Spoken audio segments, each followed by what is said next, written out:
authority over this place and even sa aming mga buhay.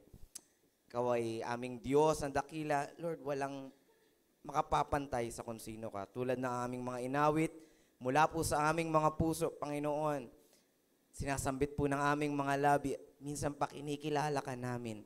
Ikaw lamang ang Diyos at wala nang iba. Kaya sa hapong ito, we pray, Lord God, continue to manifest your presence in this place po. Let it overflow sa puso ng iyong mga anak, sa puso ng simbahang ito, Lord Jesus Christ, sa lugar na ito. We ask, Lord God, we humbly ask your guidance, Holy Spirit. Manifest your wisdom po sa aming lahat. Open our spiritual understanding, our spiritual eyes, that we may see, we may hear, and we may understand yung revelation po ng iyong salita. Lord, we humbly ask, enlarge our capacity to receive more revelation from you. Ayaw naming masayang ang hapon na to, Panginoon. Ayaw po naming masayang ang mga pagpapala na idadagdag mo sa amin, Panginoon. At the same time, Lord God, we open our hearts, Lord God, tanggalin mo ang anumang nakabara. Maaaring right now, Panginoon, magiging mga balakid para hindi kami makapakinig ng maayos sa iyong salita. We ask for your help. Tanggalin niyo po ito, Panginoon. Ito man ay pag-aalala, ito man ay pagsubok, ito man ay sakit o karamdaman, ito man ay mga negative thoughts, mga problema, etc., etc. Lahat, Panginoon, ng gawa ng kaaway, huwag mong kalugdan, Panginoon, at sirain mo sa pangalan mo, Jesus. Hallelujah. Salamat po. Continue to seal us with your holy blood, our Lord Jesus Christ. And ganyan din sa mga kapatid namin na nanonood online, we pray for your guidance and the anointing of the Holy Spirit be with them as well. Salamat po, Banal na Diyos. Itago niyo po ako sa inyong likuran at walang ibang maibida, Panginoon. Not even myself, Lord God. Tanging ikaw lamang, Panginoong Jesus. Walang ibang deserve ng kapurihan, ng luwalhati, kundi ikaw lang, Banal na Diyos. Ikaw ang mapapurihan, madakila sa tanging pangalan mo, Panginoong Jesus. Ang lahat ng anak ng Diyos ay magsabi ng Amen. Amen and Amen. Bago tayo habang pina-flash ni Kuya Eric yung ating pag-aaralan, kamayan mo muna ngayong katabi minsan pa at paalahanan mo, huwag kang matutulog. Huwag kang matutulog. Tignan mo katabi mo, sabihin mo, huwag kang matutulog. Seryoso, huwag kang matutulog. Paalala yan, di ba? Paalala yan. Paalala yan. So, huwag tayong matutulog. Huwag natin tulugan ang salita ng Lord. Huwag rin tayong magpapadistract. At ito po ang mensahe ng Lord para sa atin pong lahat. Handa ka na ba, kapatid? Handa ka na ba? Masyadong mahina. Kung handa ka na, kapatid. Hindi pa handa ang iba. Hindi tayo magsisimula hanggat nagpapadistract pa ang iba. Handa ka na ba, kapatid? Amen. Amen. Yung mga hikab-hikab, rebuke it in Jesus' name. Amen? Yung mga nag-iisip ng negatibo, rebuke your mind. I am serious, mga kapatid ko. I've been there at nararanasan po natin yan. Even ang ating mga thoughts can be deceiving, can be a distraction po para hindi po tayo makapakinig. Our gadgets, kung ano man ang pwedeng makadistract na gagamitin na Satanas, lahat ay gagamitin niya para sa hapon na ito ay hindi natin mapakinggan yung mensahe niya. So wag po tayong magpapadaya. Handa ka na ba? Mahina uli, kapatid. Handa ka na ba? Amen. Panginoon, handa na tayong pagpalain niyo yung hapon. Panext ako kay Eric. Si kay Eric ba? Kaya pala. Ang ating pag-uusapan ngayong gabi, pakibasa ng malakas. 1, 2, 3, go! Ayan. Inabot at niligtas. Sabi mo sa katabi mo, inabot ka ng Diyos at niligtas ka ng Diyos. Sa mga nasa comment section po, mga kapatid ko, ang ICF Family Online, nais po namin ipaalala sa inyo na kayo po ay inabot din ng Diyos at iniligtas. Kaya naman masaya kami sa hapon na ito, nakasama namin kayo, maging sa mga tao sa labas na nakakarinig ng aming tinig. Tulad po ng sinabi ng ating pastor, Pastor Apollo po, si Pastor Louie po ay wala po for the meantime lamang. So pagbigyan po natin siya sapagkat hindi naman po talaga biro yung kanilang preparasyong ginagawa. So unawain natin. At the same time, samahan din po natin ang panalangin para sa kanila. Are you praying for your pastors? Amen po. Praise the Lord.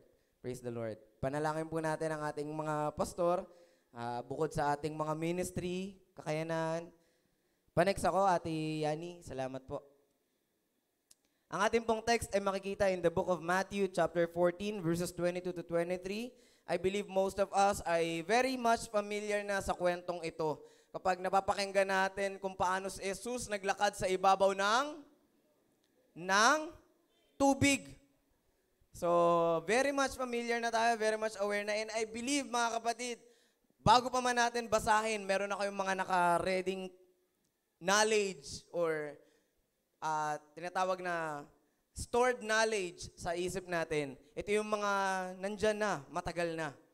Kumbaga, kapag napapakinggan natin si Jesus ay namatay, meron ka na agad knowledge na alam ko kung paano siya namatay. Tama ba? Kapag pinag-usapan ng pananampalataya, meron na agad tayong thoughts na alam ko yung ibig sabihin ng pananampalataya. Ang tawag dyan, stored knowledge.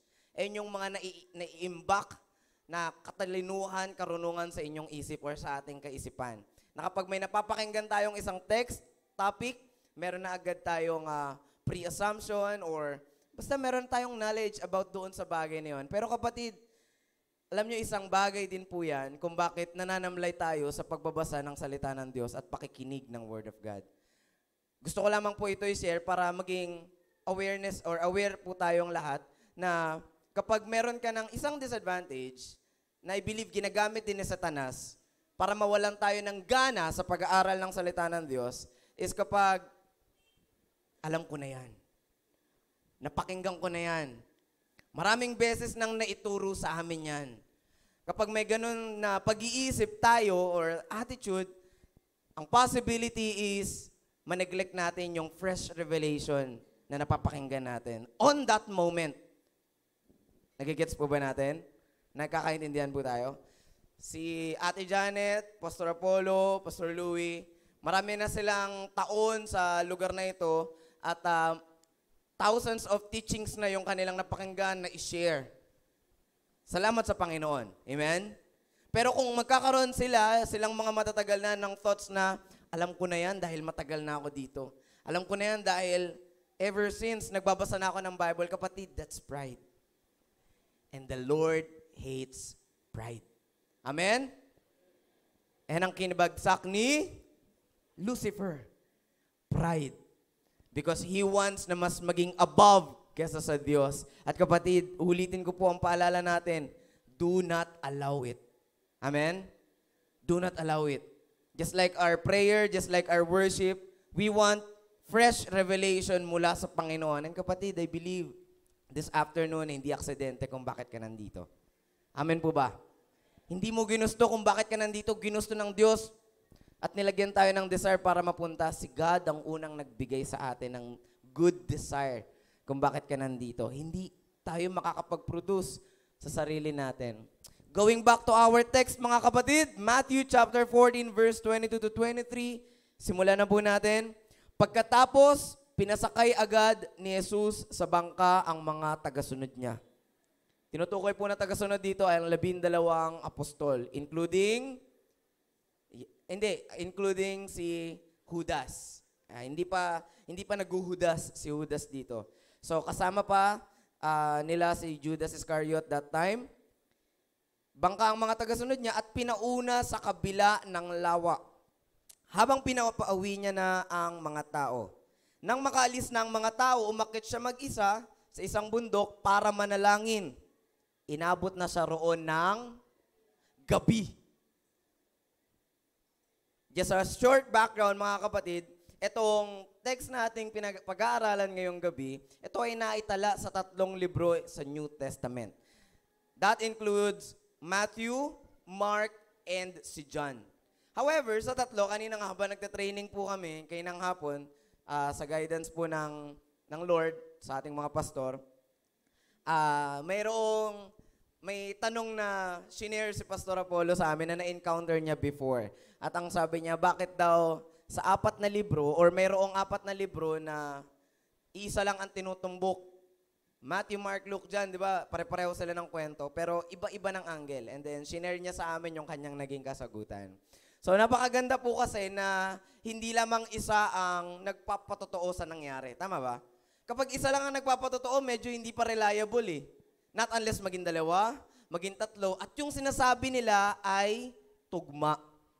Now, Matthew, Mark, Luke, and John, magkakaiba sila ng anggulo, pero minsan, mas detalyado yung kay Matthew, minsan naman kay Mark. Minsan kay John, pahapyaw lang, minsan kay Lucas naman, ultimo yung pagdaan sa mga skinita, mga pinagaling na tao, kung paano pinagaling, detalyado.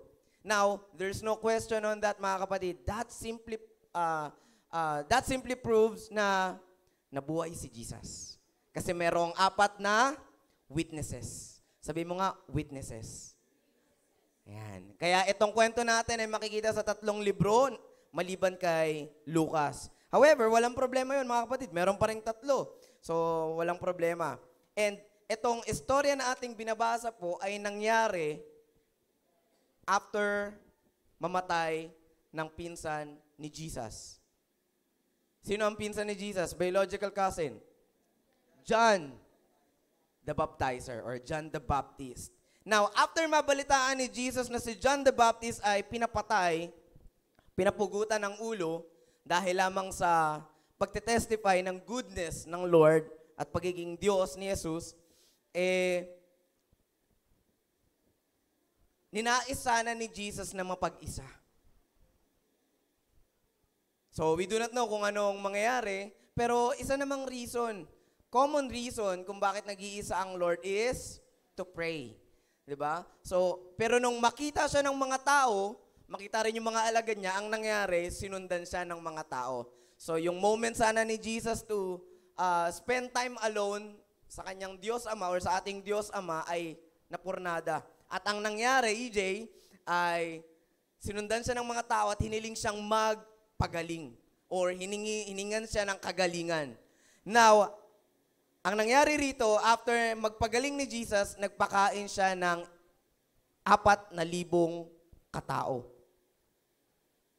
Hindi pa included ang mga babae at mga anak. Mga kalalakihan pa lang, 4,000 na.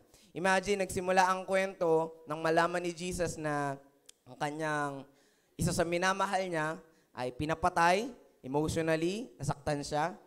Physically, nais niya sanang magpahinga, lumayo, pero nag-serve siya sa Diyos Ama by giving healing, at the same time, feeding the 4,000 at marami pa.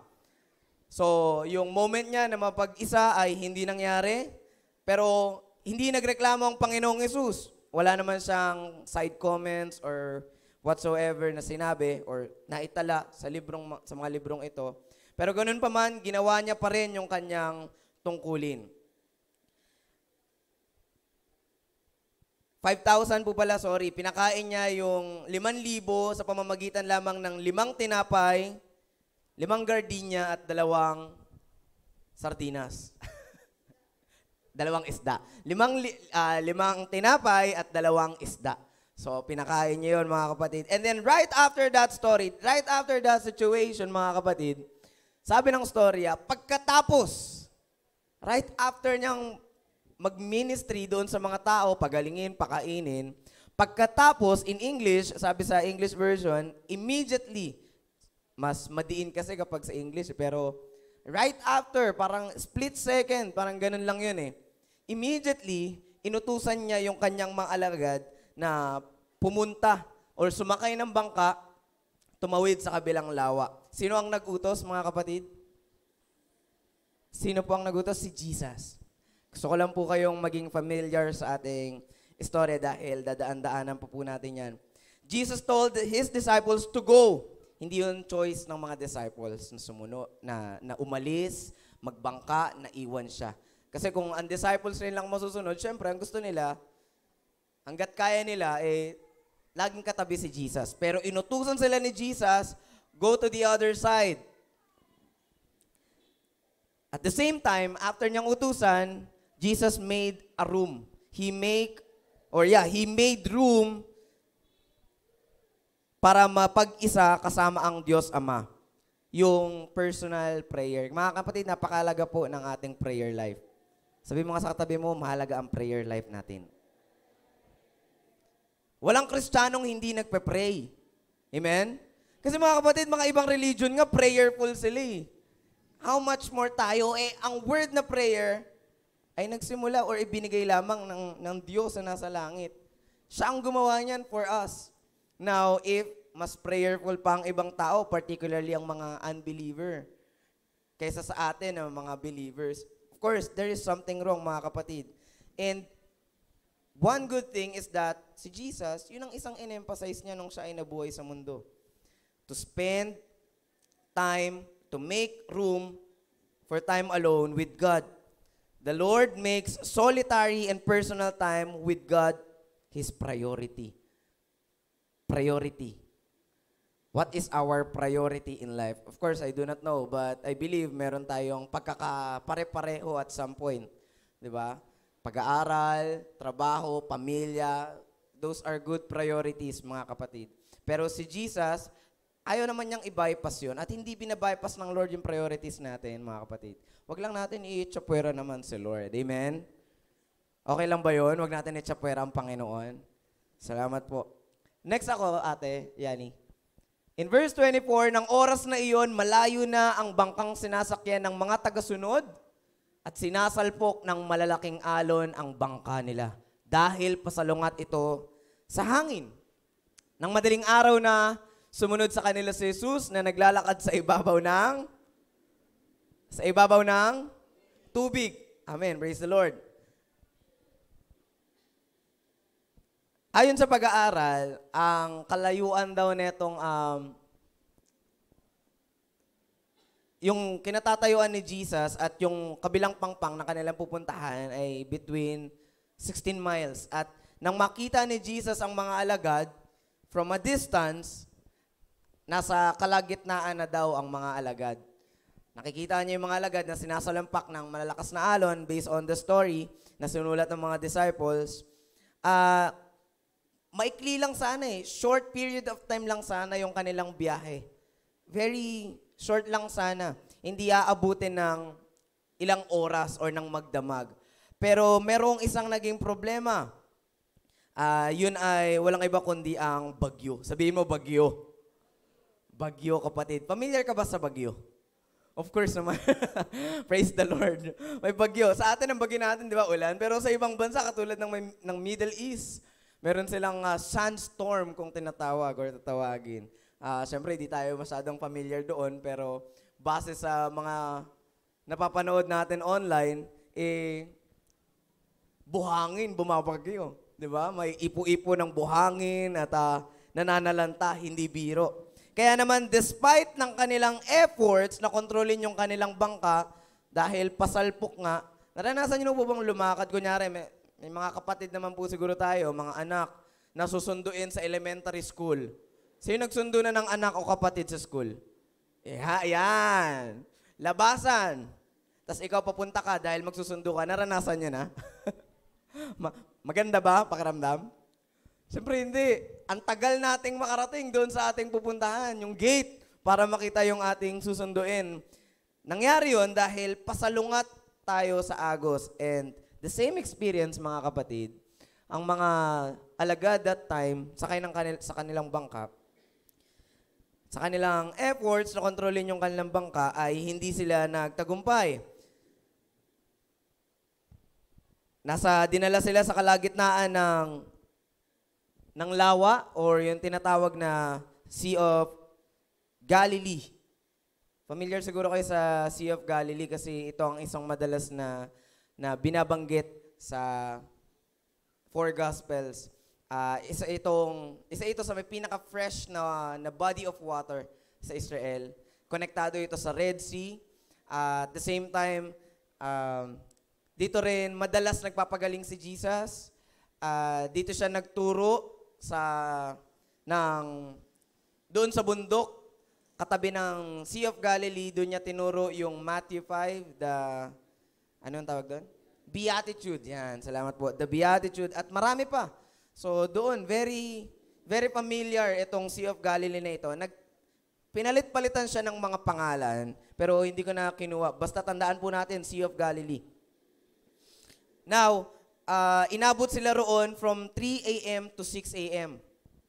Sabi ko nga kanina, yung sanang, sabihin natin, 1 oras lang na biyahe, ay naging 3 to 6 a.m. Madaling araw. Imagine, umalis po sila roon, sabi ng istorya kanina, kung naaalala nyo pa, hapon magdidilim na, umalis sila, pinaalis sila ni Jesus. Magdidilim pa lang. Let's say 6 p.m., 5:30 p.m., basta padilim pa lang.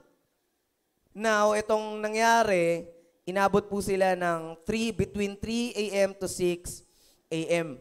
So, madaling araw na. Na-imagine po ba natin? Habang bumabagyo, sinasalpok sila, nasa kalagitnaan sila ng dagat, ng Sea of Galilee, ay with all their efforts, hindi sila maka-advance. Of course, they were totally exhausted. Yung antok, yung gutom, yung pagod, physically, mentally, nandoon na. However, again, it was Jesus' command na umalis sila. At ang ginawa lamang nila ay sumunod. And yet, they still experience the struggles, mga kapatid. Kaya, sa simbahan natin ito, ilang beses naman nang nasabi po ng mga pastor na hindi po tayo agree sa turuan na kapag na kay Jesus ka na, ay wala nang problema. Agree? Kapag nakilala, tinanggap, minahal mo na si Jesus at naging tagasunod ka na ni Jesus, that doesn't mean na exempted ka na sa bagyo. Nagkakaintindihan po? As a matter of fact, habang sumusunod ka or may pagkakataon, habang sinusunod mo ang kagustuhan ng Panginoon, doon ka palalong babagyuhin or makakaranas ng bagyo.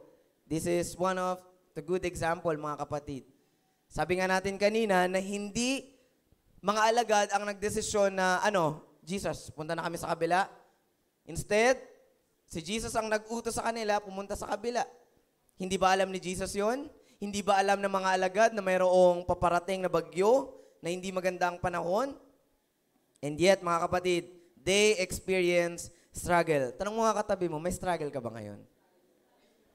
Tanong mo, pero naglilingkod ka sa Lord. Hindi ka pala exempted.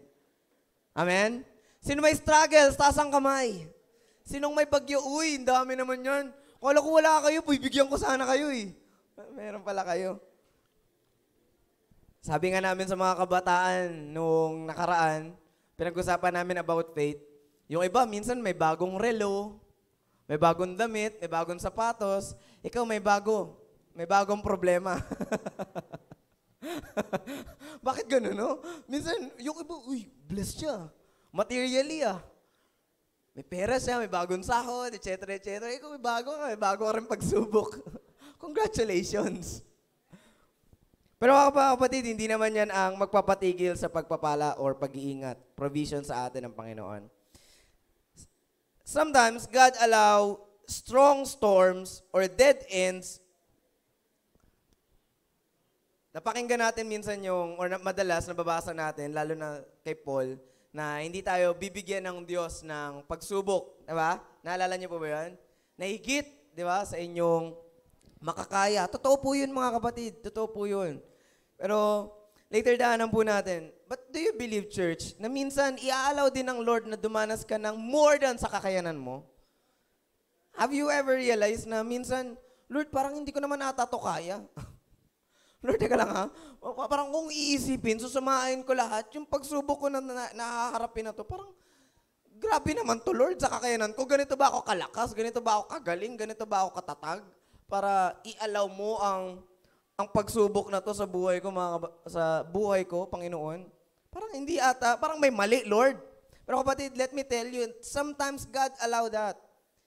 He allows that, tulad ng nangyayari, for us to know, for us to realize na wala tayong ibang pwedeng dependahan ng buhay natin, kundi siya. Amen? Maybe merong mga pagkakataon na may kakilala tayo or tayo mismo na nalagay sa sitwasyon na ang lala ng sakit, stage 4 cancer, kapatid, kakayanin ba natin yun? Baka hindi lahat tayo kayanin yun, di ba? Pero meron akong isang pinapanood, inaantabayanan ng social media influencer, siya ay Christian, babae, very active sa paglalingkod sa Panginoon. Nakailang chemotherapy na siya. Pero nagpapatuloy siya sa Panginoon. And sometimes we ask the Lord, Lord, ba't nangyari sa akin to? I'm faithful. Diba? Naglilingkod naman ako sa'yo. I am your faithful servant. One of your faithful servant. And yet, you allow me to experience this. Kapatid, it is for us to understand na totoong hindi ka ilalagay ng Lord sa sitwasyong hindi kanya itatawid. Biblical yon mga kapatid, pero kakayanin natin ang pagsubok dahil sa biyaya din naman ng Panginoon. Amen? Hindi dahil sa sarili natin.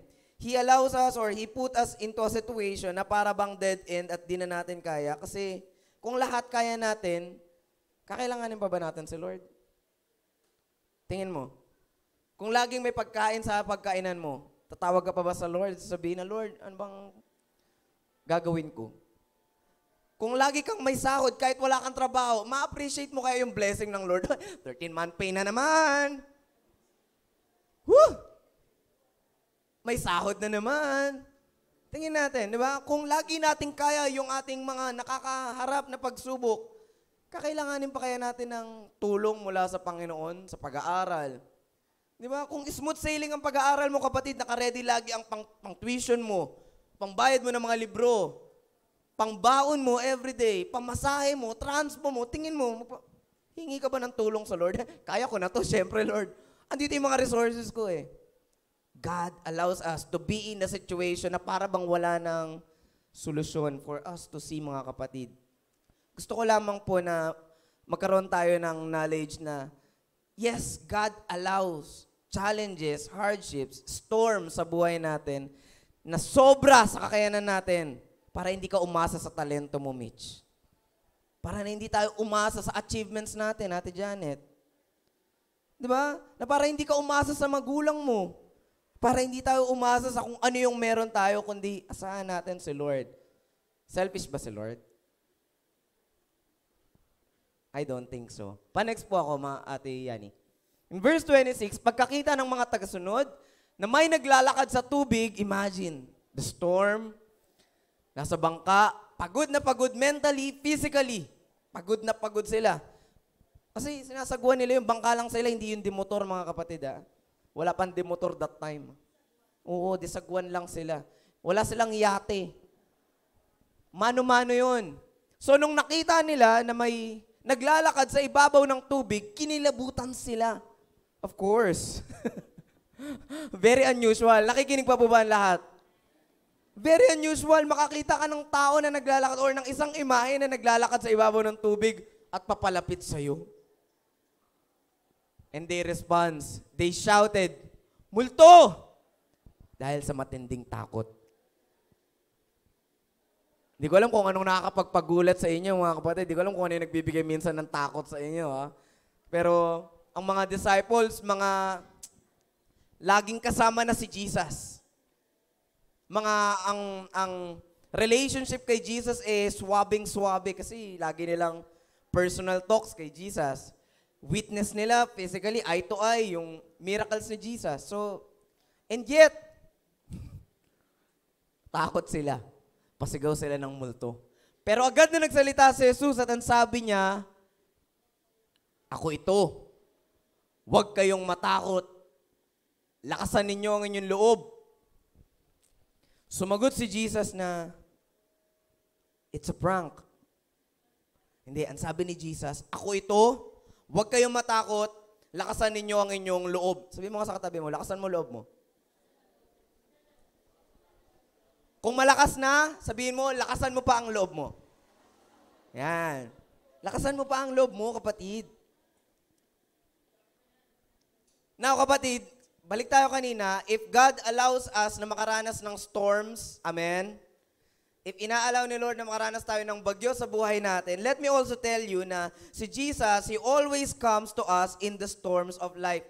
Laging dumarating din naman si Jesus kapag may bagyo. Hindi tripping si Jesus na, try ko nga sa'yo, Ruth. Harapin mo nga itong pagsubok na to. Hindi, wala lang. Sige, trip ko lang. Try lang natin kung malakas ka talaga. Hindi ganun si Jesus. As a matter of fact, sumunod sa kanila si Jesus.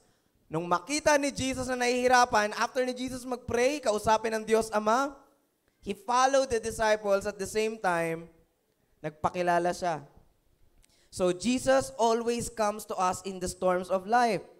Pero kailangan din nating tanungin, mga kapatid, kung close si Jesus sa mga disciples at ang mga disciples kay Jesus, bakit hindi nila na-recognize si Jesus? Tingin nyo, no? Bakit kaya? Bakit kaya ang first na nasigaw nila, multo? 12 disipulo, lahat natakot. Kasi sabi, di ba, natakot sila, kinilabutan sila. Wala namang sinabi na sumigaw ang 11. Walang ganun. Sumigaw si Thomas, Wala namang ganun eh. Sinabi pa nga nila, multo. So, bakit kaya, mga kapatid, na hindi nila na-recognize si Jesus? Kahit sa malayo, kapatid, kung sakali makakasalubong ko ang nanay ko, ang tatay ko, kilala ko eh. Alam ko yung kahit nakataligod sila, alam ko yung paglalakad ng papa ko, ng mama ko, ng mga kaibigan ko. Kapag close ka sa tao, kahit papaano, hindi mo man siya makita yung mismong mukha niya na nakaharap siya, pero kahit malayuan, madidistinguish mo siya. Tama ba? Makikilala mo, si mama yun ah. Diba kahit nga sa palengke, anak ko ba yun? Minsan nga aso natin no? Uy, aso ko yun? Pero itong mga disciples, kapatid, they did not recognize si Jesus. Gusto mo malaman? Kasi kapatid, hindi naman nila hinahanap si Jesus that time. They did not recognize Jesus simply because hindi naman nila ini-expect na darating si Jesus. Kapatid, are you expecting Jesus sa buhay mo? Hindi natatapos ang pananampalataya natin sa pagtanggap natin the night we prayed for a prayer of acceptance. Hindi doon natatapos na porke, Lord, I am accepting you as, Jesus, I'm accepting you as my Lord and Savior. Sulat mo ang pangalan ko sa aklat ng buhay, etc., etc. The end. Hindi po natatapos, mga kapatid ko, sa pananampalataya. Instead, every day, we are asking the Lord, expecting God, humbly asking the Lord na makilala pa natin siya. Basta we are expecting for more of Him. Amen? Kapatid, lahat naman siguro tayo rito na in love. I see a family. Na in love naman na siguro tayong lahat. Puppy love, Shih Tzu love. Di ko alam kung anong klase ng love ang merong Bulldog love, Dalmatian love, etc., etc. Any kind of love. Basta and kapag na-in love ka sa tao, hindi ka natatapos na okay na tayo na, or okay na, in love na tayo sa isa't isa, or okay na, may feelings na tayo sa isa't isa. Instead, every day, you want communication with Him. Amen? Of course. Communication is the key to grow relationship. So, we want na makausap siya araw-araw, makatext man lang. Siguro may mga nanay, mamshi dito na nung naranasan yung mga letter. Tama po ba, mga mamshi? Yes. Di ba? Mga ilang kabataan na nakaranas na magsulat ng love letter, lalo na yung mga batang 90s. Di ba? Magsulat ng love letter para sa kanilang crush. Kuya Eric, tama ba? Di ba? At minsan magpapanggap pa ng ibang pangalan. Di ba? Talaga nga naman. But the point of that is, gusto mong makilala pa kasi yung tao. Yung minamahal mo. And kapatid, if we are not expecting something from the Lord every day, may kulang pa sa atin. Tulad ng mga disciples na ito, mga kapatid, they did not expect na darating si Jesus. That's why natakot sila, kinilabutan sila, at napasigaw sila ng multo. Sana kung hinihintay nila si Jesus, mare-recognize nila agad na, si Jesus yun ah. Kaso, hindi nga po eh. Makikilala sana nila instantly. But instead, nag-jump sila sa false conclusion at yung nakita nila ay isang multo. Now, my point here is that yung ating takot at yung ating pananampalataya ay hindi pwedeng magsama together. It's either matatakot ka or mananampalataya ka. Andyan pa po ba kayo? Ulitin ko po. Ang ating pananampalataya at ang ating takot ay hindi pwedeng magsama together. It's either mananampalataya ka or pipiliin mong matakot. You have a choice. You have a choice. Anong pipiliin mo? Fear or faith? Faith or fear? Again, kapatid, you have a choice. They cannot live in the same heart. Dahil ang takot, binubulag niya yung ating mga mata para makita ang presensya ng Diyos. Nagkakaintindihan? Ulitin ko po. Ang takot, binubulag niya yung ating mga mata para makita natin yung presensya ng Diyos. Kung bakit minsan nag-overthink tayo sa buhay, nakakaranas tayo ng anxiety, dahil sa takot. At dahil sa takot na yon, hindi natin nakikita na si Lord ay kapayapaan. Na si Lord ay Diyos ng pagpapala. Amen? Na si Lord ang magpo-provide. Na si Lord ang nagpapagaling. Nakasama mo si Lord. Sabi nga ng awitin natin kanina, dahil sa takot. What's your greatest fear? What makes you afraid? Kaya napapost po ako kahapon sa akin social media. Kanina naman, napansin pala ni Sister Annalyn. What makes us afraid in life? Ano yung kinakatakot natin sa buhay? Broken family, broken relationship, broken financial freedom. Anong kinakatakot natin? Na hindi mangyari yung ating mga pangarap, etc., etc.? Let's choose fear. Sabi mo nga sa katabi mo, piliin mo yung pananampalataya. Piliin natin ang pananampalataya, kapatid. Si Lord, hindi man siya dumating sa oras na iniisip natin, Lord, dapat nandito ka sa pagsubok ko na to eh. Lord, itong inalaw mo, dapat kasama kita ngayon eh. Hindi man siya dumating, but He knows kung kailan natin siya pinakakailangan. Naniniwala ka bang may sariling oras ang Diyos? Naniniwala ka bang may sariling panahon ng Panginoon? Na ang oras at ang panahon ng Diyos ay iba sa oras at ang panahon natin. That's why we have prayers na until now, hindi pa sinasagot ng Lord. Amen?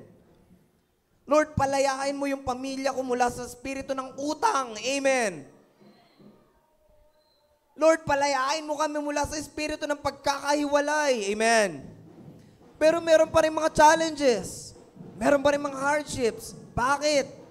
Kapatid, mayroong sariling oras ang Panginoon. At gusto kong maalala po natin yan. He knows when we need Him the most. Hindi pwedeng dumating siya kakasimula pa lang ng pagsubok mo. Pwede niyang gawin yun, kapatid. Pero kung hindi ka naman lalago sa part na yon, kung walang mangyayaring progress sa ating pananampalataya, kapag gano'n ang ginawa niya, hindi niya gagawin. Then again, mga kapatid, gusto ko i-submit sa inyo na alam ni Lord kung kailan kanya sasakluluhan. May bagyo ka ngayon? Sa mga nagtaas ng kamay kanina, may bagyo tayo ngayon. Amen? Let me tell you once again, alam ng Lord kung kailan ka sasakluluhan. In verse 28, sumagot si Pedro sa kanya, kay Jesus, Panginoon, kung kayo nga iyan, papuntahin niyo ko riyan, na naglalakad din sa tubig. May kilala ba kayong naglakad na sa tubig? Bukod sa mga cartoon characters, anime characters, sa mga tao, wala pa. Even sa David Blaine, David Copperfield, na mga magician, nang minsan silang mag-magic about sa paglalakad sa ibabaw ng tubig, pinatunayan na mali din or merong daya yung kanilang ginawa. So wala pang tao sa balat ng lupa ang naglakad. Maliban kay Jesus at kay Panginoon, kung kayo nga iyan, papuntahin niyo ako riyan na naglalakad din sa ibabaw ng tubig. Si Pedro, kasama niyang 11 disipulo, alagad ng Panginoon, nasa loob sila ng bangka. Glory to God, hindi naman sila bumabagsak or what, pero binabayo po sila ng napakalakas na storm.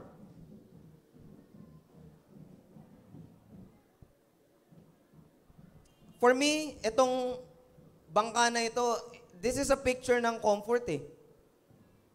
Ito yung naglalarawan ng security, ng comfort zone. Ito yung naglalarawan ng magandang sitwasyon mo eh. Habang binabayo ka ng problema, ng pagsubok, nasa loob ka ng bangka mo. Maaring tinatangay ka minsan, pero nasa loob ka ng bangka mo. And that pictures ay nasa loob ka ng, meron kang security because of that. However, mga kapatid, sabi ni Peter, Panginoon, kung kayo po talaga yan, papuntahin niyo ako riyan na naglalakad. I do not know to you guys, pero malakas ang impact sa akin ng bagay na ito. Sapagkat, nung naisip ko bigla na nung nasa lugar si Pedro ng comfort, security, kaayusan, mas pinili niya pa rin yung presensya ng Lord. Mas pinili ni Pedro na, Lord, gusto ko dyan din. Meron tayong kanta na I Wanna Be With You. Tama po ba? Yung mga song leader. Ano yung lyrics nun, be? Yan, this is my cry, my one desire is to be where you are, Lord. Nagpe-pray po ba tayo ng ganun? Na, Lord, gusto ko kung nasan ka, nandun ako eh. Amen. Praise the Lord. Now, kapatid, if you are enjoying God's presence sa mundong ito, yung presensya ng Lord talaga, pag nagpupuri ka, if you are enjoying it right now, glimpse pa lang yan eh. How much more kapag yun talagang presensya na ng Lord?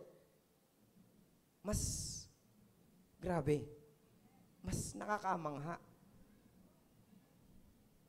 Si Pedro, Lord, in essence, para bang, Lord, I'm willing to sacrifice this comfort zone na meron ako. Itong bangka ng safety na meron ako. Itong bangka ng security na meron ako. Ng comfort na meron ako. Papuntahin mo lang ako kung nasan ka. May mga nagtuturo, and I'm not disagree sa way ng interpretation nila na gusto ni Peter maranasan yung power ng Lord. And yun naman talaga eh. Hindi, nagdududa siya, somehow may point na ganun, pero para sa akin kapatid, sa kabilang banda, kung iisipin, kung kayo nga yan, Lord, kung ikaw nga yan, Lord, ayoko na dito, gusto ko dyan na lang. Amen? Lord, kasi dito may sakit eh. Kahit comfort ako minsan dito, grabe yung pagsubok, pero sa presensya mo, nawawala lahat eh. Nawawala yung pag-iyak, yung sama ng loob ko, nawawala yung galit ko, yung tampo, yung inis sa mundo, sa pamilya, I'm not encouraging na magalit tayo, pero kapag na kay Lord ka, ang gaan-gaan, amen? Sino nakaranas kanina habang nag-worship ang gaan? Di ba? Glimpse of presence pa lang ng Panginoon yun. How much more kapag niyakap talaga tayo ng Lord? To the point na wala na tayong ibang iniisip. And to the point na hindi na matatapos yung pagpupuri. And I understand yung nais ni Pedro na, Lord, kung ikaw yan, ayoko na dito. Gusto ko dyan na lang sa presensya mo. Papuntahin mo ko dyan. Pero Lord, papuntahin mo ko naglalakad sa ibabaw ng tubig. Pwede sana hilahin ni Jesus eh. Pwede naman eh, kaya naman ng Panginoon yun. Utusan niya ang hangin, ang tubig. Pero hindi, kapatid. Sumagot si Jesus, pa-next po ako ate. Ang sabi ni Jesus, halika rito. Talagang kumanta ka. Ang sabi ni Jesus, halika rito. Hindi, wag. Ako lang to. Diyan ka lang. Sabi ni Jesus, halika rito. Halika. Kaya bumaba si Pedro sa bangka at naglakad sa tubig patungo kay Jesus, mga kapatid.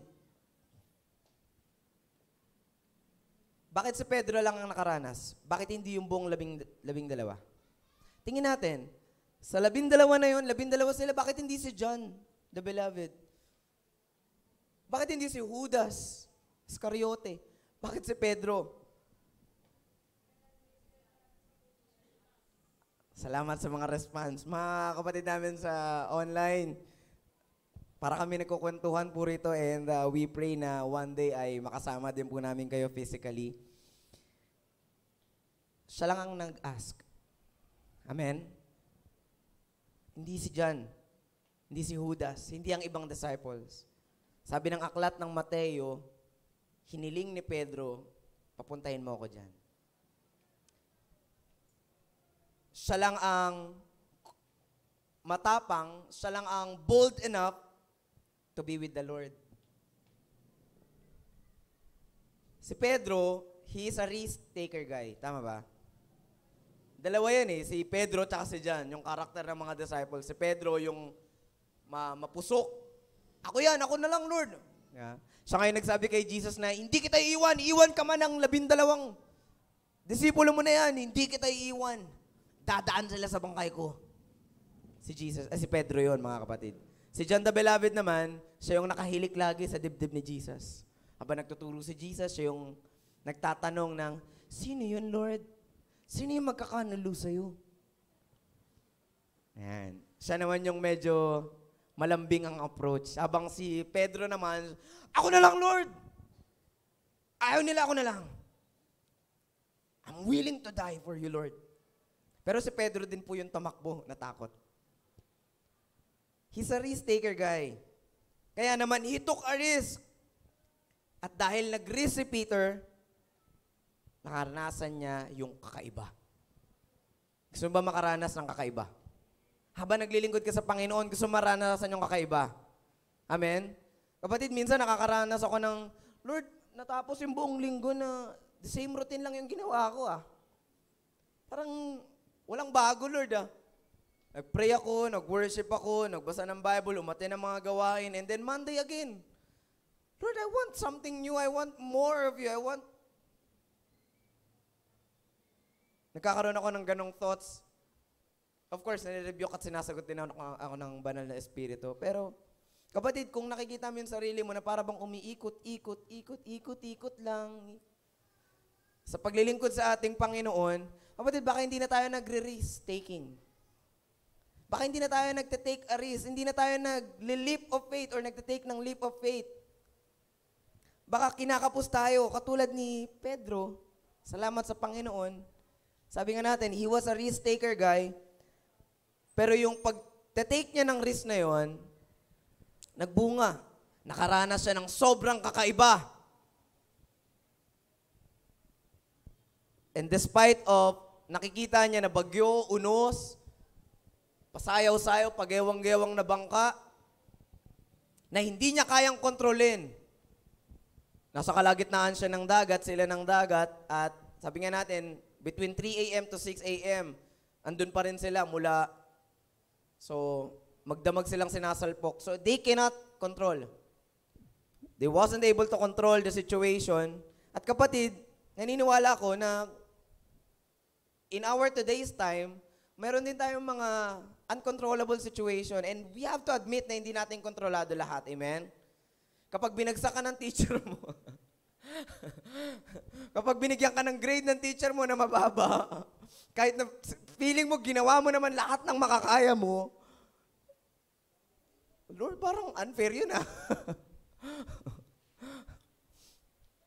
Di ba? Kahit na mistreatment yung naranasan mo, ang bait-bait mo namang customer sa tindera, ang taray-taray niya, kahit na kumakain ka naman ng gulay palagi, ng prutas, healthy living ka, and yet nagkasakit ka pa din, nakaranas pa rin tayo ng hindi magandang parang nahihilo ko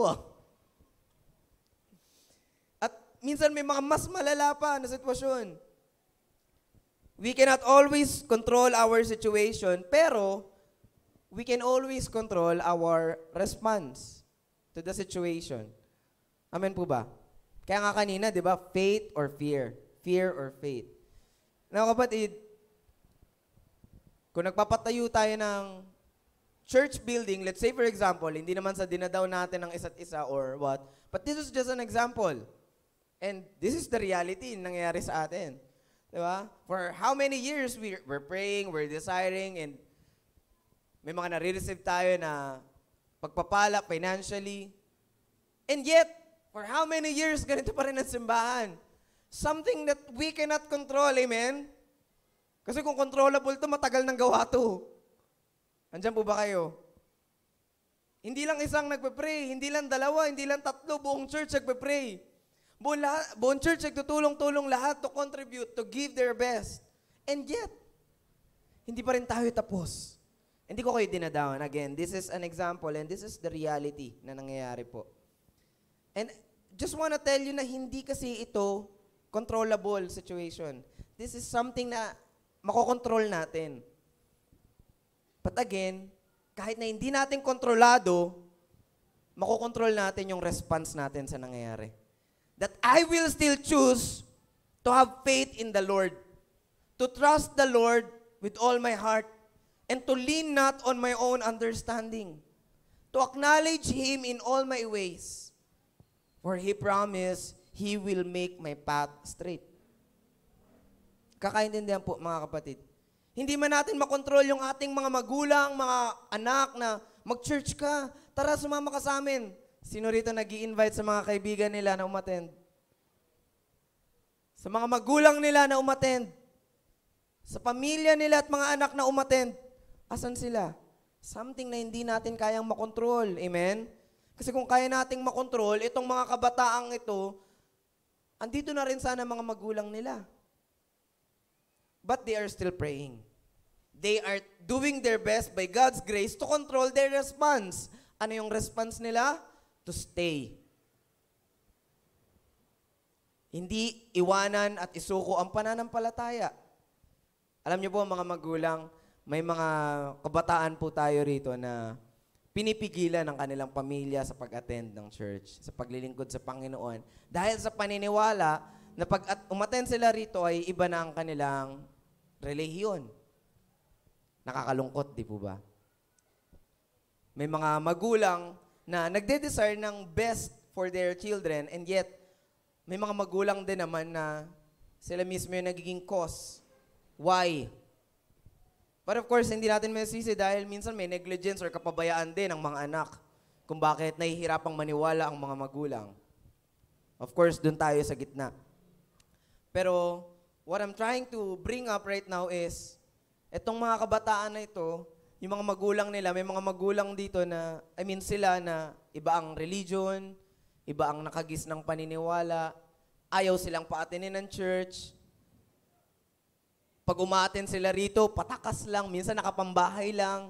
Kaya kung may makikita po kayong mga youth na nakapambahay, unawain po natin, pilis lang po.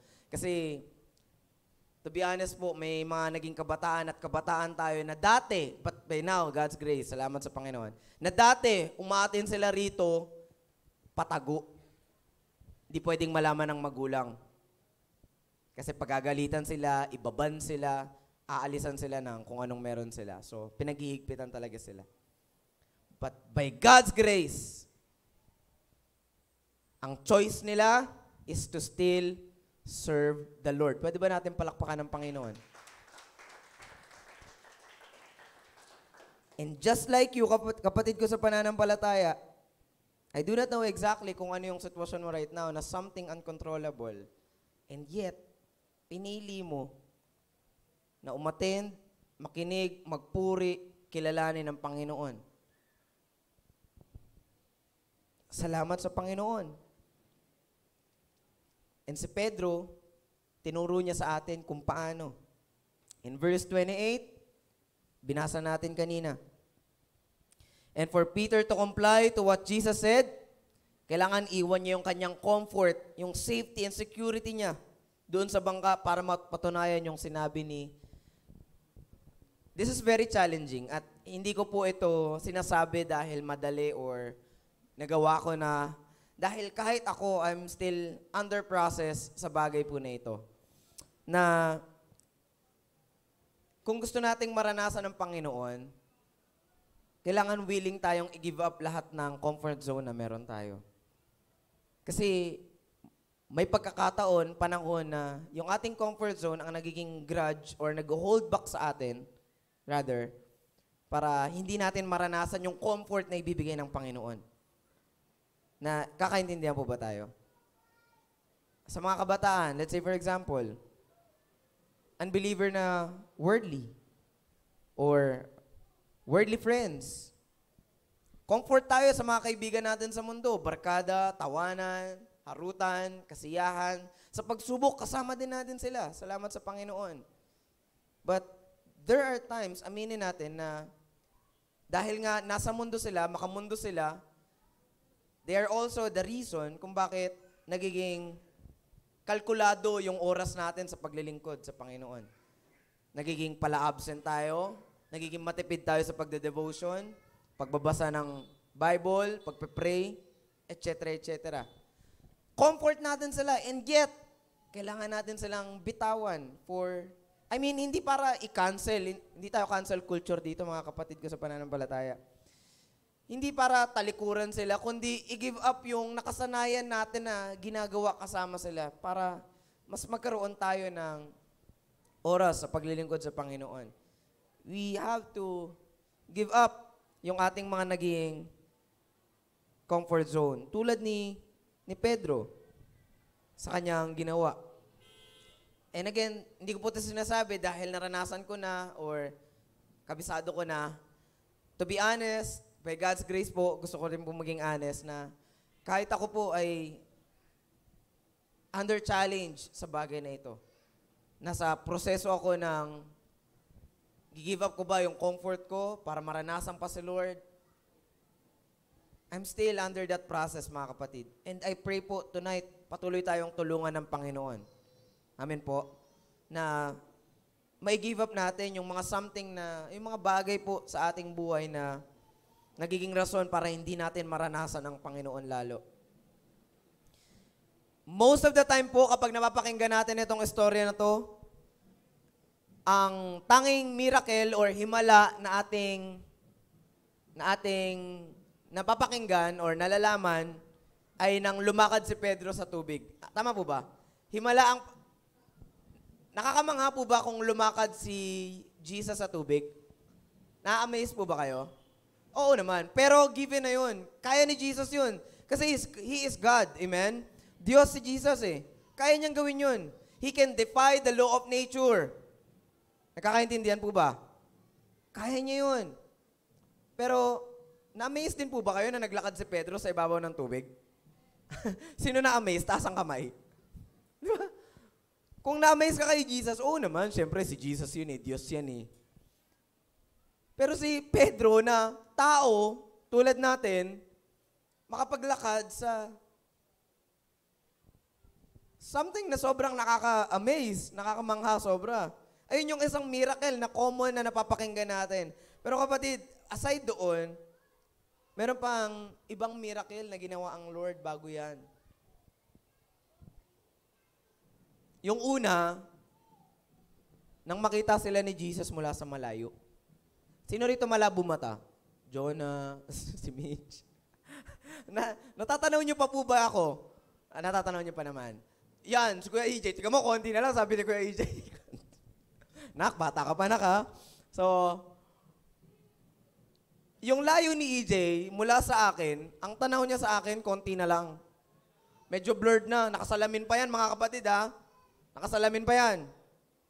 Si Jesus, yung layo ko kay EJ, mas malayo pa dito. And yet, natanaw ni Jesus yung mga disciples mula sa malayo.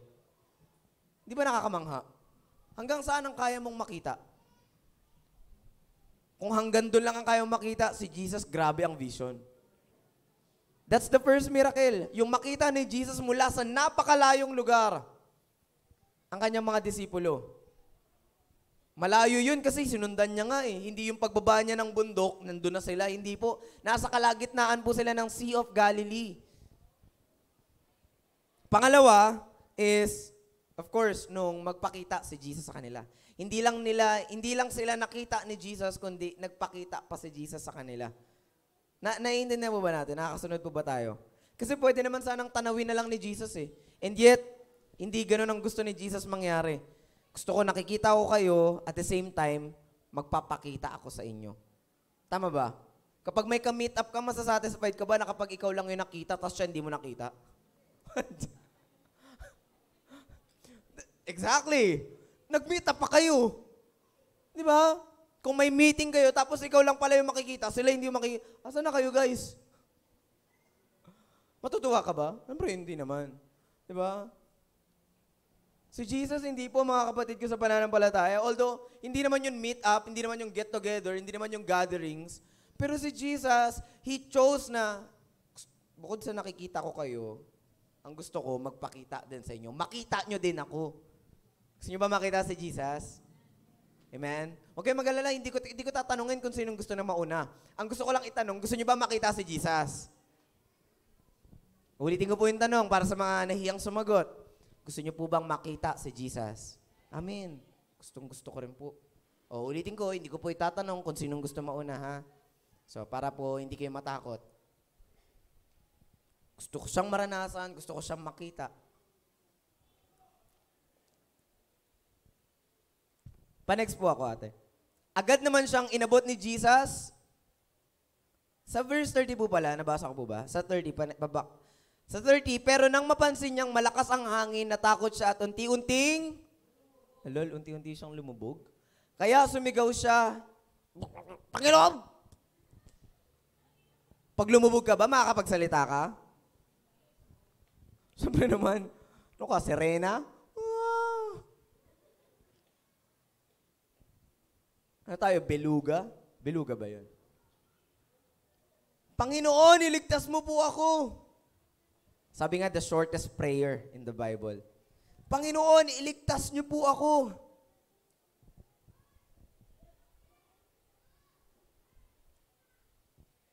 Isa ito sa sinasabi ko kanina, kapatid, na kung kaya ni Pedro yung sitwasyon, bakit pa siya nanalangin na, Lord, save me? Kapatid, kung may pagkakataon na kaya mo lahat ng problema, lahat ng bagyo, bakit ka pa magpapray na, Lord, are you there? Lord, save me. Lord, help. Isang example, kapatid, na inaalaw ni Lord, makaranas tayo ng bagyo na talagang lampas sa kakayanan natin. Na hindi natin magagawa talaga kung wala siya. So, hindi siya hihingi ng tulong kung kaya niya. Amen? As a matter of fact, mga kapatid, si Pedro ay isang mangingisda. Sa Sea of Galilee sila tinawag ni Jesus. Ihulog niyo rin yung lambat. Maghapon na po kami ritong nangingisda eh. Pero wala po kaming mahuli. Ihulog niyo. Tapos, halos mapunit na yung lambat dahil sa dami ng isda. Sa Sea of Galilee yun nangyari. And yet, sa Sea of Galilee rin na test yung pananampalataya ni Pedro sa ating Panginoong Yesus. Mangingisda siya, so dapat marunong at eksperto siya sa paglangoy. Amen? Kung pulis ka, dapat eksperto ka sa paghawak ng baril. Tama ba, Jalan? Diba? Kung teacher ka, tapos hindi ka sanay sa pagtuturo, again, may problema na naman. Expertise mo dapat yan. Ang mangingisda, expertise niya ang paglangoy. Bukod sa paghuli ng isda. Kakayanan niya yun. And yet, he prayed, Lord, save me. Nagpray na po ba tayong lahat ng ganun? Tignan mo, kapatid. Relate tayo kay Pedro.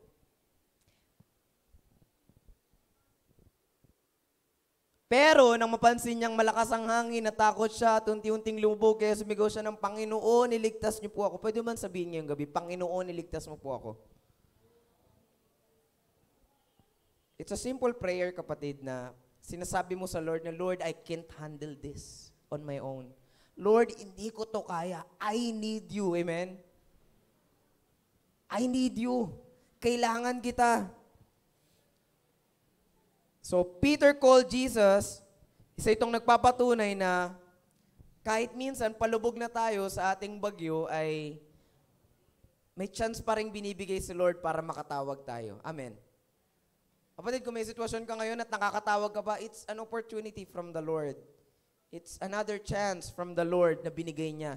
O anak, ayan ha, nakakahinga ka pa. O anak, ayan ha, may panibagong araw ka. Tawagin mo na ako. It's another chance, kapatid. Na kahit na ganito ang nangyayari sa atin, may pagkakataon na hindi natin kontrolado, God is always giving us a chance to call upon His name. Amen? Pa-next po ako, ate. Agad naman siyang inabot ni Jesus at sinabi, kay liit ng pananampalataya mo, bakit ka nag-alinlangan? Immediately, agad naman siyang inabot. Immediately, Jesus reached out Peter at sinabi, ang liit ng iyong pananalig. Hindi niya sinabing walang faith si Peter. Ang sabi niya, maliit ang iyong pananalig. And I tried to study and search, bakit maliit? Ano ba yung, at least may faith. Amen? Kasi sabi nga ni Jesus, kung meron kang faith na sa laki ng mustard seed, ano pa't mapapakilos mo ang bundok, mapapalipat mo sa dagat. Ang point doon is makakakilos ang Diyos. Amen? At least may faith. So, ibig sabihin, si Peter that time, may pananampalataya, hindi nawala, pero na-distract siya. Mga distraction sa ating paligid, sa ating isip, sa ating puso. And you know what, mga kapatid, ang maliit na pananampalataya ay mas mainam kaysa walang pananampalataya. Amen po ba? Ulitin ko po, ang maliit na pananampalataya ay mainam kaysa walang pananampalataya. Pero hindi natatapos sa maliit na pananampalataya kasi buhay ang pananampalatayang ibinigay sa atin ng Panginoon.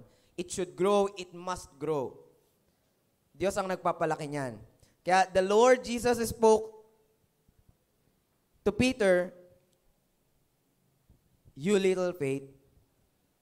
Ibig sabihin nun, kapatid, na hindi na-sustain ni Pedro yung kanyang paniniwala at pananampalataya that moment. It means na sayang kung nilakihan mo pa, in-expand mo pa, yung paniniwala mo, yung pagpili mo na manampalataya ay mas grabe pa yung mararanasan. Pero mas mainam na yung may maliit na pananampalataya na nag-risk kaysa sa 11 nasa bangka. No, hindi pinakita yung kanilang pananampalataya. Nagkakaintindihan po ba? Siguro nung lumubog si Pedro tapos binuwat siya, hinila siya ni Jesus, hindi naman to nasa Bible ha. Ito po ay nasa isip ko lamang habang nagbabasa. Lumubog. Lord, ligtas mo ako. Binuhat. Nilagay sa bangka. Siguro sabi ng mga disciple, yan kasi. Pabida eh. Nalunod tuloy. Bida-bida eh. Gusto siya lagi mapansin eh. Again, hindi po yun biblical ha. Don't get me wrong po ha.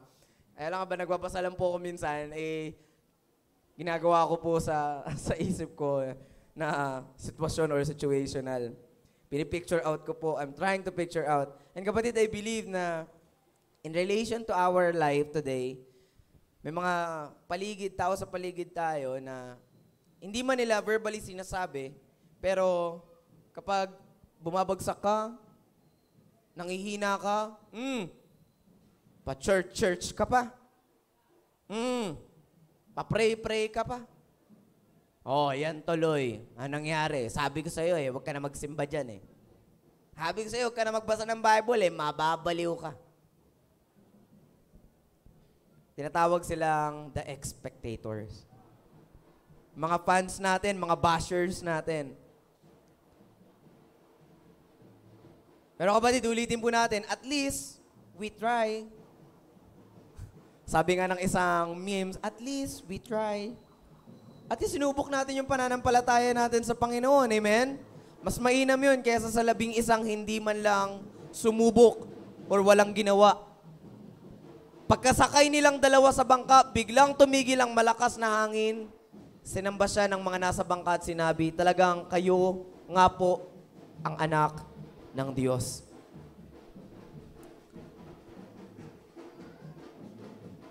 Now, ito pong ating binasa po ay hindi po ito yung bagyo na kung saan sinasalpok ang 12 disciple kasama si Jesus na natutulog, nasa bangka din. Pamilyar po ba kayo sa kwentong yon? Yan. Sa Sea of Galilee rin po yun nangyari. Grabe, no? Nasa bangka ang 12 disipulo, Matthew chapter 8, pwede niyo pong basahin. Si Jesus that time natutulog, pagod din sa ministry, napagod physically, so nagpahinga siya. Sinasalpok sila ng malakas na hangin, na alon. Ang sabi ng mga disciple kay Jesus, Lord, baliwala ba sa'yo kung mapahamak kami? Iba pong senaryo po ito. Pero that time, bumangon si Jesus, ang sabi niya sa bagyo, sa malakas na hangin, tumigil ka. Tigil. Tapos, etong nangyari rito, pagsakay nilang dalawa sa bangka, biglang tumigil. Yung isa, pinatigil, yung isa, hindi pinatigil. Naisip niyo po ba na may mga pagsubok tayo minsan sa buhay talaga na pinapatigil lang Lord at meron ding hindi pinapatigil lang Lord? Na-realize po ba natin? na minsan, iaalaw ng Lord na yung pagsubok na yan, hindi yan titigil. Pero meron din naman na pinapatigil talaga ng Lord. Are you there, church? Magkaibang senaryo po yan, mga kapatid, pero parehong pinakitaan ng miracle ng Panginoong Hesus. Pero kapatid, in the book of, pa-next po ako, Isaiah 43, verse 1 to 2, pero ito ngayon ang sinasabi ng Panginoong lumikha sa iyo. O Israel, huwag kang matakot dahil ililigtas kita. Amen, church? Tinawag kita sa pangalan mo at ikaw ay akin. Kapag dumaan ka sa tubig, ako'y kasama mo. Kapag tatawid ka ng mga ilog, hindi ka malulunod. Kapag dumaan ka sa apoy, hindi ka masusunog. At ang liyab nito ay hindi makakapinsala sa'yo. Kapatid, it's possible na may mga pagsubok, may mga bagyo na iaalaw si Lord na magpatuloy at meron ding mga bagyo na hindi niya papatigilin. Pero kapatid, magpatuloy man ang bagyo o tumigil, ang sabi ng Panginoon, kasama mo ako. Nakakaintindihan po ba? Sabi ng salita ng Diyos, huwag kang matakot, ililigtas kita. Tinawag kita sa pangalan mo at ikaw ay akin.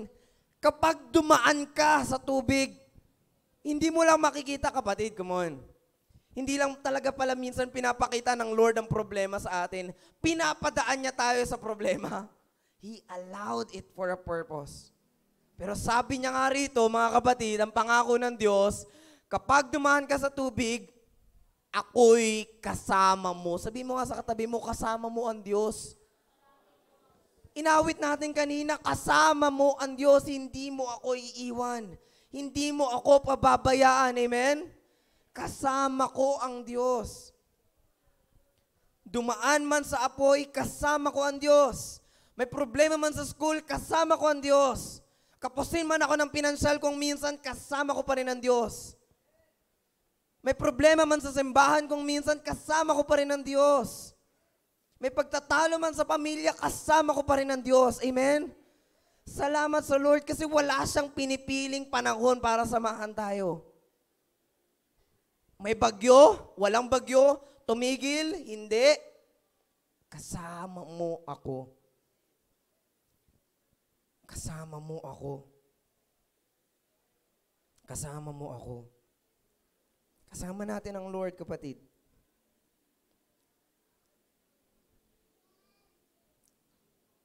Matthew 8, yung kinuwento natin kanina na si Jesus natutulog, pinatigil niya ang bagyo. Tapos itong Matthew 14, hindi niya pinatigil, pero tumigil ng kusa. In Matthew 8, sabi ng mga alagad, nung makita nilang pinatigil ni Jesus ang bagyo, sabi ng mga alagad, sino tong taong to? Na ultimo hangin, ultimo ulan, ultimo ang kalikasan, sumusunod sa kanya. Sino tong taong to?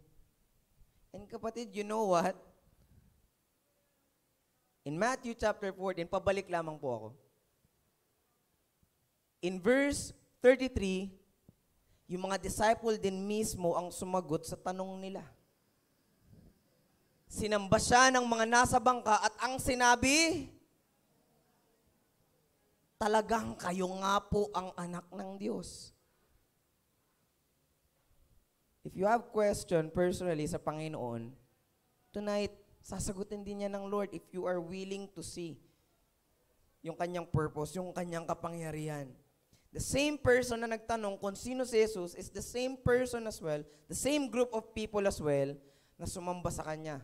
And for the record, mga kapatid, ito ang unang pagpupuri ng mga disipulo kay Jesus. Pinuri si Jesus ng mga taong pinagaling niya. Mga bulag, babaeng dinudugo, inaalihan ng masamang espiritu, pero ang mga disipulo hindi pa siya pinupuri. And that moment, pinuri siya ng mga disciples. At ang sabi, talagang kayo nga po ang anak ng Diyos. God is good. Amen? God is powerful. Amen? God is all-knowing God. Walang hindi kayang gawin ng Panginoon, kapatid. Walang hindi kayang gawin ng Panginoon. And He can reveal Himself tonight para sa'yo. Pa-next po ako, kuya. Ate, ito po ang ilan sa mga gusto kong maalala natin. Number 1, bukod sa istorya ni Pedro at ng 12 alagad, ito po yung ginawa ng Panginoong Yesus. It's not about Peter's looking away to Jesus. Hindi ito tungkol kay itong kwentong binasa, itong nangyaring sitwasyon sa mga alagad at kay Jesus. Hindi ito tungkol sa 12 alagad. Ito ay tungkol sa ginawa ni Jesus sa kanila. What happened? Nung si Pedro, inalis niya yung kanyang atensyon sa Panginoong Jesus, si Jesus nakatingin pa rin sa kanya. At kapatid, umaalis man tayo ng atensyon minsan sa Panginoon, tandaan mo to, laging nakatingin pa rin sa iyo ang Lord. Lagi. But of course, it's not a license para tayo ay tumalikod. Lord, nandiyan ka naman pala palagi. Hindi ganun. Kung mahal mo ang isang tao, ayaw mo siyang nasasaktan. Tama ba? Mga nanay, mga anak, mga kabataan.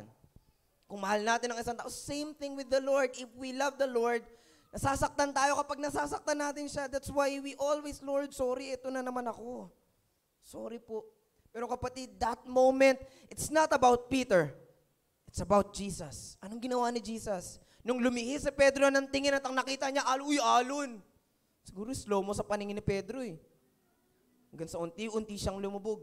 Hindi unti-unting slow mo ha, pero unti-unti yung talagang, kaya naman, Jesus never looked away from Peter. Hindi inalisan ni Jesus ng tingin si Pedro.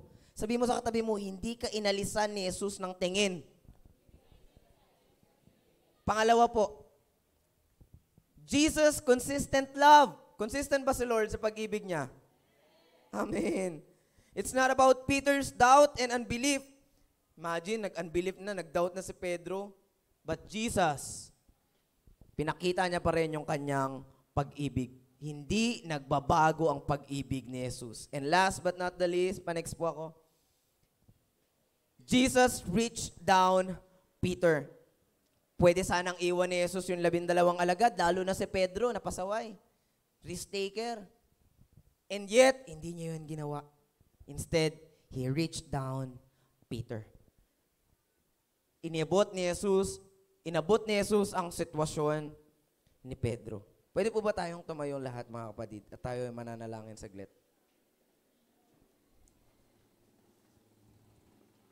ICF family, hindi ko alam kung napansin natin, pero maaaring ilan sa atin, hindi ko alam kung para kanino to, but I believe na may pagkakataon sa atin na ganito yung sitwasyon natin ng buhay natin. Napapalibutan tayo ng madilim na paligid, malakas na bagyo, hinahampas ng malalakas na alon. Pero kapatid, let me tell you once again, nakikita ka ng Lord. At bukod sa nakikita ka niya, ililigtas ka niya.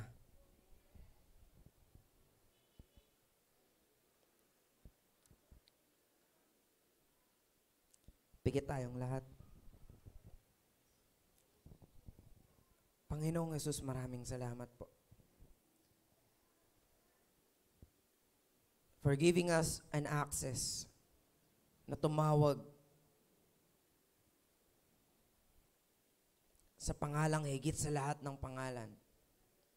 Na tumawag at manalangin, humingi ng tulong sa Diyos ng mga Diyos, Hari ng mga hari, sa pinakamakapangyarihan sa lahat. Salamat po. Lord, tonight, Panginoon, nakikita mo yung sitwasyon ng lahat ng mga naririto. Mga kapatid namin din na nanonood online o makakapanood pa nito.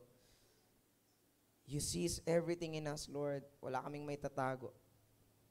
Whoever needs right now, pagliligtas mo, Panginoon, let them experience it. Kapatid, you open your hearts. Let's open our hearts to the Lord because God is saving us tonight.